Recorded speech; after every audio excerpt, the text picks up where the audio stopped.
उनका long term plan है, आपको दिख नहीं रहा है? धीरे धीरे बांग्लादेश से हिंदूज खत्म होते जा रहे हैं ना, हो गए ना पाकिस्तान से खत्म। ये इंडियन सब कॉन्टिनेंट अगले 70 सालों में मेजोरिटी मुस्लिम्स का ही होगा। और जो आप करते रहते हो ना, सनातन धर्म तो सनातन है, न आदि है न अंत है, कभी नहीं मिटाया जा सकता। मिटेगा, जरूर मिटेगा। आप यही एटीट्यूड रखो, पक्का मिटेगा। उनका प्रॉपर प्लान है, वो लंबी रेस दौड़ रहे हैं। लेकिन हमारे साथ क्या होता है? जब भी न्यूज में कुछ आता है तो हम सेंटी हो जाते हैं, चिल्लाने लगते हैं जोर जोर से कि ये कर दो वो कर दो, हैशटैग से बांग्लादेशी हिंदूज। और फिर क्या, जैसे ही कोई भी नई मूवी लगी थिएटर में, वैसे ही चलो चलो देखने। अरे भाई क्या आया इस बार? पुष्पा का डुपट आया, चलो चलो देखने, चलो चलो। आज जो भयावह दृश्य हमें कोलकाता से देखने को मिल रहा है, ऐसे पता नहीं कितने इंसिडेंट्स बांग्लादेश में आए दिन हो रहे हैं इस समय। लेकिन वहां से ना कोई ऑटोप्सी रिपोर्ट आएगी, ना ही वहां पर कोई मीडिया कवर करेगा। और अगर न्यूज में नहीं आएगा तो हम भूलते चले जाएंगे, और भूलते भी जा रहे हैं। कभी सोचा है ऐसा क्यों होता है? क्यों हमें ये टाइम टू टाइम झटके लगते रहते हैं? और लास्ट झटका हमें कब लगा था?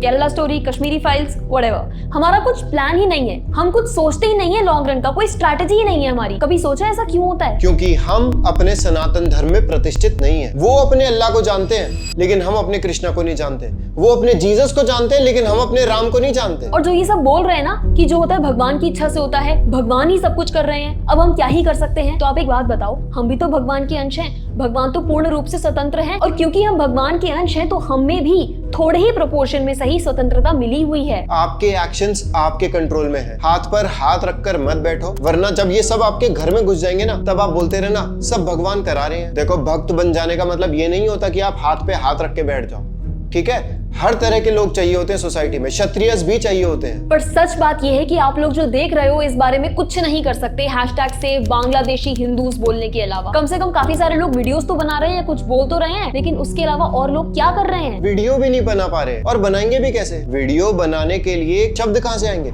शब्द आएंगे सनातन धर्म की नॉलेज से। अब जब सनातन धर्म की नॉलेज नहीं होगी तो वीडियो कैसे बनेगी? अपने सनातन धर्म के बारे में 90% ऑफ द हिंदूज कितना जानते हैं? भगवत गीता में टोटल कितने श्लोक हैं?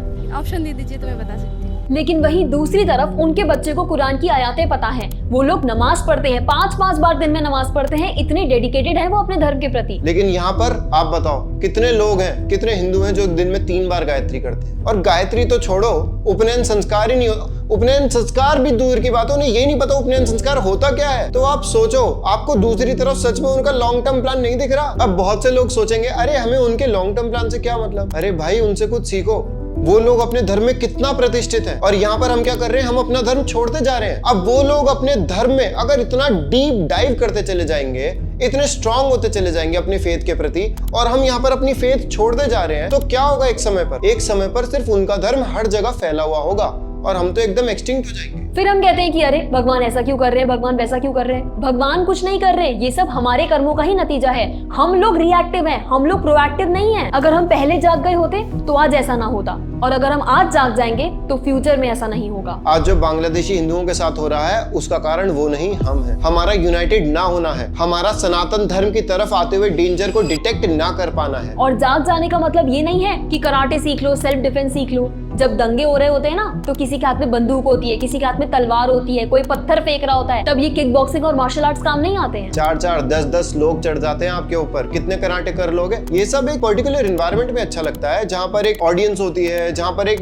सेम वेट कैटेगरी में मैच होता है। लेकिन दंगों में ये सब नहीं चलता। जाग जाने से मतलब ये है कि अभी अपने सनातन धर्म के बारे में जानो। जब अपने सनातन धर्म को सही मायने में जानोगे ना, तब यहाँ से दिल से सही मायने में अपने धर्म के लिए अप्रिसिएशन निकलेगी, और जब वो निकलेगी ना, तब आप अपने धर्म की रक्षा के लिए मरने मिटने को तैयार हो जाओगे। धर्मो रक्षति रक्षिता, जो अपने धर्म की रक्षा करता है, धर्म उसकी रक्षा करता है। लेकिन ये ताकतों से भी बड़ा, अगर कोई सनातन धर्म का दुश्मन है, वो है USA, United states of America. वो ऐसे इन जीवों से पहले यूएसए हम सभी के साथ एक मेंटल युद्ध लड़ता है, हमारा कल्चर बर्बाद करके। देखो, भले ही आप कितना बोल लो that we are proud to be Sanatanis, we are proud Hindus, but सच बात ये है that you are ashamed to be a Hindu। आप पब्लिक में धोती नहीं पहन सकते, आप पब्लिक में तिलक नहीं लगा सकते। ये जो वेस्ट का कीड़ा है ना, इंग्लिश का कीड़ा, हॉलीवुड का भूत, यूएसए का भूत जो हमारे सर पर सवार है, इसे हम चाहकर भी, कोशिश कर भी अपने सर से नहीं उतार पा रहे हैं। Because the nightlife of Las Vegas is very good. At night you can enjoy every time. और ये भूत आपको चाहकर भी नहीं छोड़ रहा है, और छोड़ेगा भी नहीं।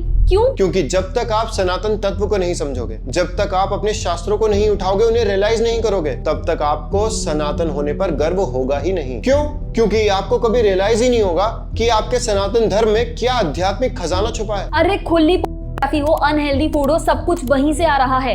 ये हॉलीवुड ने हमारे बॉलीवुड को शेप दिया है और इस बॉलीवुड के कल्चर ने हमारे समाज को, नेटफ्लिक्स हो, अमेज़न प्राइम हो, सब कुछ वहीं से आ रहा है। वेस्टर्न ताकतों ने पूरी तरह से हमारे कल्चर को टेक ओवर कर लिया है। बचा कुचा काम ये कोरियन कल्चर ने कर दिया है। सारंगी। अरे एक बार खुद सोचो, जब तक हमारी कॉन्शियसनेस ये कोरियन शोज में घुसी रहेगी, बॉलीवुड हॉलीवुड इन सब चीजों में घुसी रहेगी, तब तक क्या ही होगा। ये यूएसए सिर्फ हथियारों से नहीं लड़ता, वो पूरे कल्चर खत्म कर देता है, कल्चर के खिलाफ वॉर लड़ता है। अगर कोई भी देश में कोई भी सरकार उसे थोड़ी सी भी पावरफुल होती नजर आती है ना, तो वो अंदर तक घुसकर जब तक उस सरकार को गिरा नहीं देगा, जब तक उस कल्चर को खत्म नहीं कर देगा ना, तब तक वो चैन की सांस नहीं लेता। ये शक्ति है उस देश की। तो आप क्रोनोलॉजी समझो, यूएसए और ये वेस्टर्न पावर पहले हमारे कल्चर पे अटैक करके हमें अंदर से खोखला बनाती है, और जब हमें सनातन धर्म पर, हमें खुद के सनातन होने पर गर्व ही नहीं रहता, तब इन जिहादियों से, इन आतंकवादियों से हम क्या ही लड़ेंगे। आप एक बार खुद विचार करके देखिए। क्योंकि यहाँ से धर्म के लिए लड़ने का कारण तो खत्म कर दिया ना वेस्टर्न इन्फ्लुएंस ने। अब ज्यादा क्या होगा, टाइम टू टाइम हमें जोश के झटके लग सकते हैं, दैट्स इट। तो पहला युद्ध यूएस लड़ता है, वेस्टर्न इन्फ्लुएंस लड़ता है, और ये होता है मेंटल युद्ध। और फिर फिजिकल युद्ध ये लड़ते हैं तलवार से, चाकू से, बंदूक से। और फिजिकल युद्ध वो जीतता है जिसके पास लड़ने का एक स्ट्रॉन्ग कारण होता है, जो अपने धर्म में प्रतिष्ठित होता है। अच्छा, अब एक और कारण है यूएसए का हमारा सबसे बड़ा दुश्मन होने का, और वो है जियोपॉलिटिकल कारण। अब वो कैसे? यूएसए तो एकदम अपोजिट साइड है ना, वो तो हमसे सबसे दूर है। समझाते हैं, देखो, कोई भी व्यक्ति होता है वो अपना घर परिवार बढ़ाने के बारे में सोचता है। वो सोचता है कि यहाँ पर जमीन ले लूं, जमीन लेने के बाद सोचता है चलो अब यहाँ पर एक प्लॉट ले लेता हूँ, प्लॉट के बाद चलो अपनी बीवी के नाम भी एक प्लॉट ले लेता हूँ। सोचता है ना, ये एक नॉर्मल ह्यूमन टेंडेंसी है, एक्सपैंड एंड बिकम पावरफुल। हाँ, भक्तों को, आध्यात्मिक मार्ग पर जो लोग हैं उनको ये सब शोभा नहीं देता, लेकिन ये एक नॉर्मल ह्यूमन टेंडेंसी है। और यही सेम एटीट्यूड हमें कंट्रीज से देखने को मिलता है। चाइना को ताइवान चाहिए, रशिया को यूक्रेन चाहिए, और यूएसए को तो सब कुछ चाहिए। लेकिन भारत ने कभी इस तरह से सोचा ही नहीं, हमेशा से बस बड़ा प्राउडली डिफेंड करता रहा है कि जी हम तो सनातन धर्म की भूमि है, पहले कभी अटैक नहीं करेगी, वासुदेव कुटुंबकम। और यही कारण है कि आज अखंड भारत क्या से क्या बन गया है। और अगर ऐसा ही चलता रहा तो अगले 60-70 सालों में हम 25 से 30% और श्रिंक हो जाएंगे। वासुदेव कुटुंबकम कहने में तो बहुत अच्छा लगता है, that the world is one family, लेकिन यहाँ बात जो पॉलिटिकल पॉइंट ऑफ व्यू से हो रही है, ना कि आध्यात्मिक पॉइंट ऑफ व्यू से। क्योंकि आध्यात्मिक पॉइंट ऑफ व्यू से तो सभी भगवान के अंश हैं, हम सभी भगवान के दास हैं, लेकिन क्या वो आपको अंश मान रहे हैं? तो अब समय बदल चुका है। आज के समय पर हम बैकफुट पर रहकर हर समय डिफेंड करते हुए नहीं जी सकते, और यही कारण है कि हम आज कश्मीर को पाकिस्तान से बचाते फिर रहे हैं, अरुणाचल प्रदेश को चाइना से बचाते फिर रहे हैं। क्यों? क्योंकि हम बैकफुट पर हैं। आज के समय पर attack is the best defence. अगर हम ऑफेंस पर होंगे तो डिफेंस ऑटोमेटिकली हो जाएगा, और ये बात हमारी गवर्नमेंट, हमारे फॉरेन मिनिस्टर्स ये सब इजीली जानते हैं, उनकी टीम में ब्रिलियंट माइंड्स हैं। लेकिन अगर वो ये सब समझते हैं तो ऐसे समय पर एक्सपेंशन के बारे में क्यों नहीं सोचते? क्यों चिकन नेक को एक्सपैंड करके, बड़ा करके राइनोज नेक नहीं बना लेते?